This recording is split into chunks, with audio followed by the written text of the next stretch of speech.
ओम शांति। आज है 7 मई 2025 की वाणी। बाबा कहते हैं मीठे बच्चे, निश्चय ज्ञान योग से बैठता है, साक्षात्कार से नहीं। साक्षात्कार की ड्रामा में नोंद है, बाकी उससे किसी का कल्याण नहीं होता। प्रश्न है, बाप कौन सी ताकत नहीं दिखाते, लेकिन बाप के पास जादूगरी अवश्य है। उत्तर है, मनुष्य समझते हैं भगवान तो ताकतमंद है, वह मरे हुए को भी जिंदा कर सकते हैं। परंतु बाबा कहते हैं यह ताकत मैं नहीं दिखाता। बाकी कोई नौदा भक्ति करते हैं तो उन्हें साक्षात्कार करा देता हूँ। यह भी ड्रामा में नोंद है। साक्षात्कार कराने की जादूगरी बाप के पास है।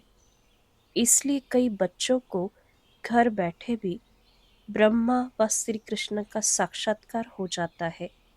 गीत है, कौन आया मेरे मन के द्वारे। ओम शांति। यह बच्चों के अनुभव का गीत है। सत्संग तो बहुत है, खास भारत में तो ढेर सत्संग है। अनेक मत मतांतर है। वास्तव में वह कोई सत्संग नहीं है। सत्संग एक होता है। बाकी तुम वहाँ किसी विद्वान, आचार्य, पंडित का मुंह देखेंगे, बुद्धि उस तरफ जाएगी। या फिर अनोखी बात है, यह सत्संग एक ही बार इस संगम युग पर होता है। यह तो बिल्कुल नई बात है। उस बेहद के बाप का शरीर तो कोई है नहीं। कहते हैं मैं तुम्हारा निराकार शिव बाबा हूँ। तुम और सत्संगों में जाते हो तो शरीरों को ही देखते हो। शास्त्र याद कर फिर सुनाते हैं। अनेक प्रकार के शास्त्र है, वह तो तुम जन्म जन्मांतर सुनते आए हो। अब है नई बात, बुद्धि से आत्मा जानती है। बाप कहते हैं, हे मेरे सिखिलदे बच्चे, हे मेरे शालिग्रामों, तुम बच्चे जानते हो 5000 वर्ष पहले इस शरीर द्वारा बाबा ने पढ़ाया था।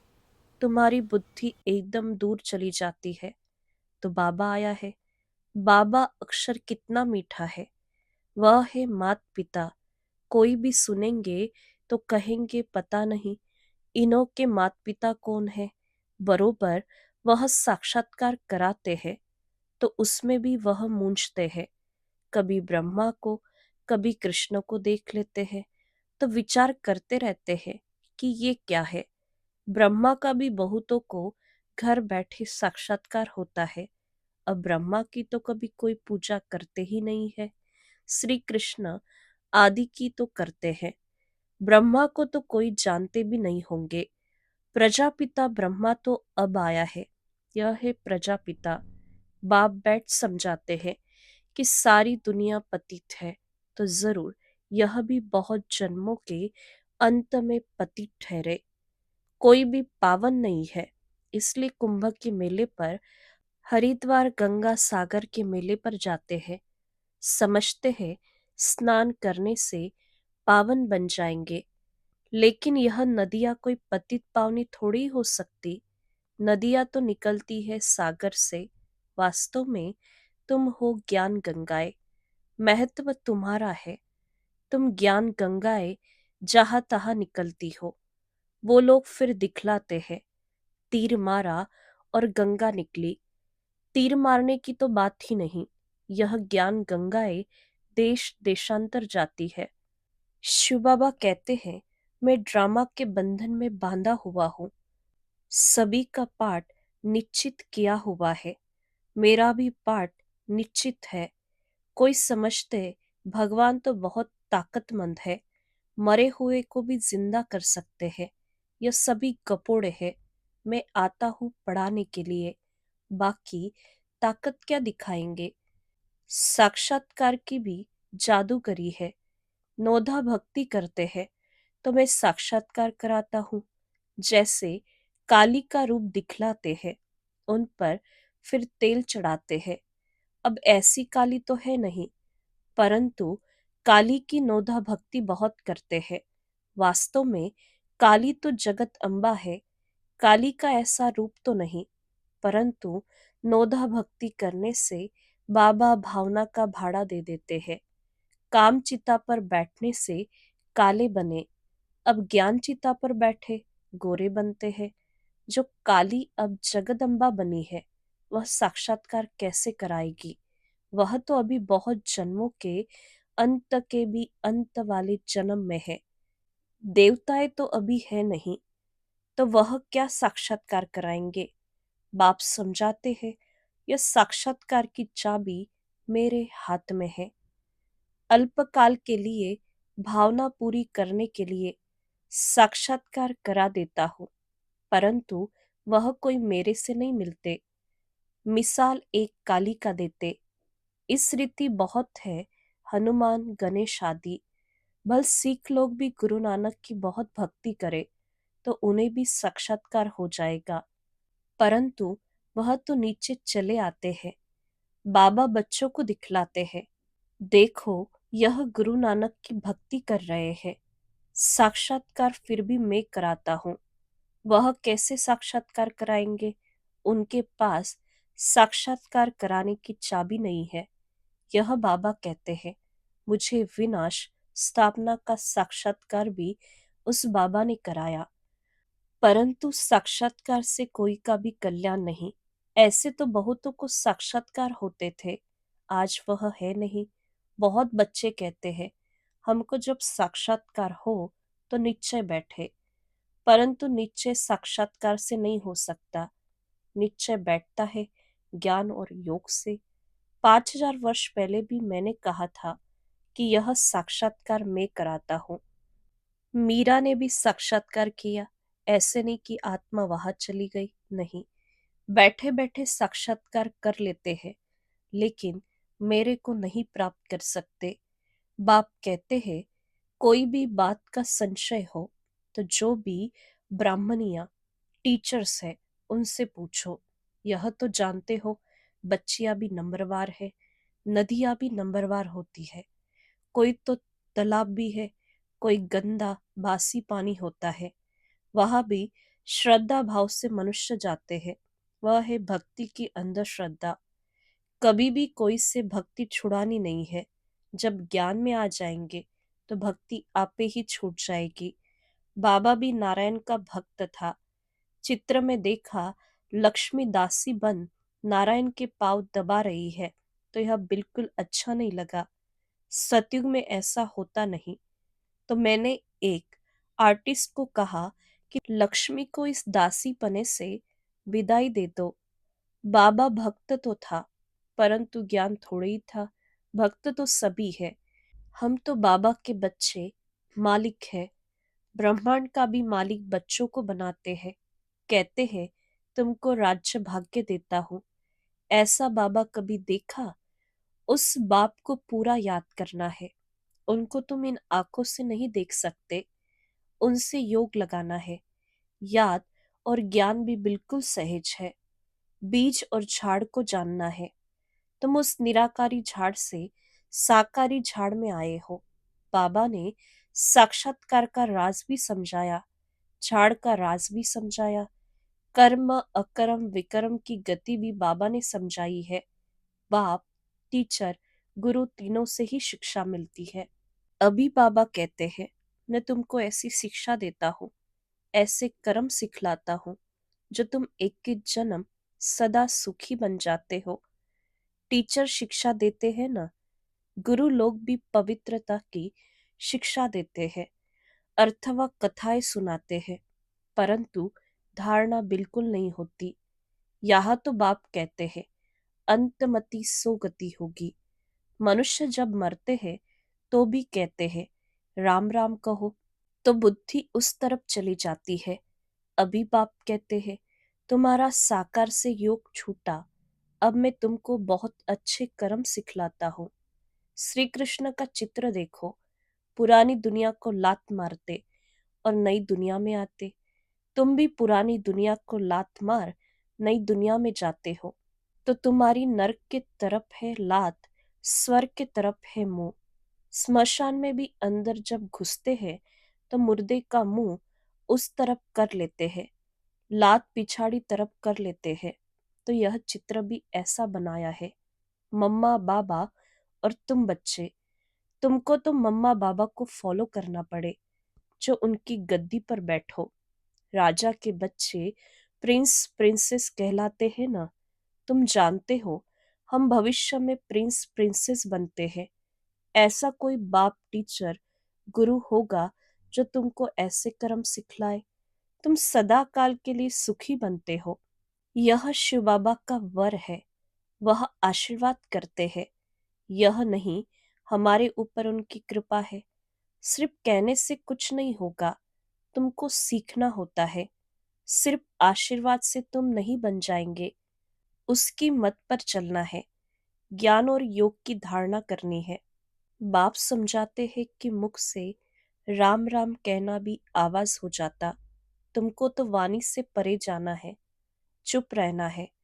खेल भी बहुत अच्छे अच्छे निकलते हैं। अनपढ़े को बुद्धू कहा जाता। बाबा कहते हैं कि अब सभी को भूल तुम बिल्कुल बुद्धू बन जाओ। मैं जो तुमको मत देता हूँ, उस पर चलो। परम धाम में तुम सभी आत्माएं बिना शरीर के रहती हो, फिर यहाँ आकर शरीर लेती हो, तब जीव आत्मा कहा जाता है। आत्मा कहती है, मैं एक शरीर छोड़ दूसरा लेती हूँ।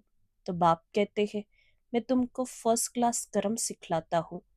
टीचर पढ़ाते हैं, इसमें ताकत की क्या बात है। साक्षात्कार कराते हैं, इसको जादूगरी कहा जाता है। मनुष्य से देवता बनाना, ऐसी जादूगरी कोई कर न सके। बाबा सौदागर भी है। पुराना लेकर नया देते हैं। इनको पुराना लोहे का बर्तन कहा जाता है।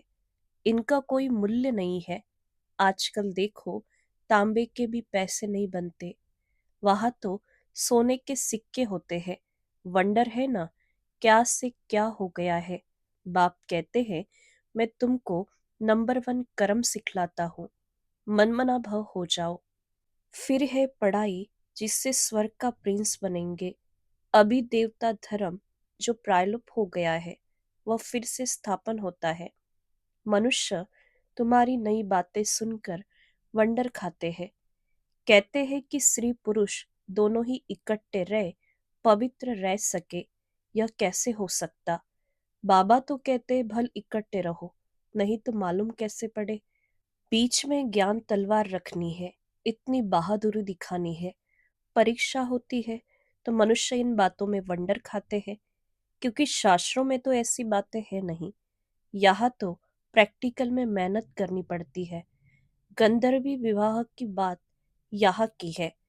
अभी तुम पवित्र बनते हो, तो बाबा कहते हैं, बहादुरी दिखलाओ।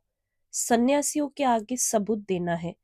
समर्थ बाबा ही सारी दुनिया को पावन बनाते हैं।